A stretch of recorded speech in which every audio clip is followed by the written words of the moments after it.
Hi mga lamion, so na ako yung strawberry diri karon. Ako ning gamog strawberry jam, ako ning gipigsat-pigsat karon. Dayon gipigsat-pigsat na pod. Dayon nagawsa na siya og juice niya. Look at the juice, oh, very red.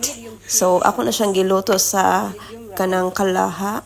Gipigsat-pigsat parang mo tender ang iyahang kining strawberry jud. Dayon gipigsa-pigsat na pod parang mugawas pa jud ang iyang juice. Then gilugay-lugay, simmering agay. Then gibutangan nako og sugar para medyo mo tamis kay dili jud siya ingon tamis tanan ang iyang pagka strawberry jam. So mo nang gi-add na ko ang sugar dayon gipigsat-pigsat parang mohumok ang iyahang kuan kaning strawberry. So tan-awa hapit na siya maluto kanang gabukal-bukal na siya. It stays the same. Oh, ako like, siya po na siyang gipadayon og pigsat-pigsat until nga mawad-an na iyang medyo mumalamala na siya. So, padayon na dyan po tag-ukay-ukay ani sa atong strawberry jam.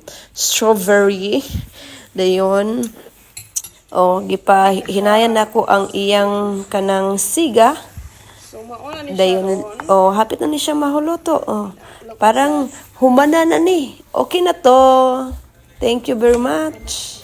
And look at the final product. Ako na ning kwaon kay. Bedo gaya sa final product, oy. Okay na ni siya. Oh.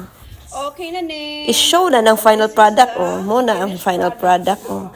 Lami, yummy. Lami isula. Lami siya ipalaman sa sandwich. Very Yummy. strawberry Thank jam. you. Oh my God, I love myself and I'm proud. Thank you very much.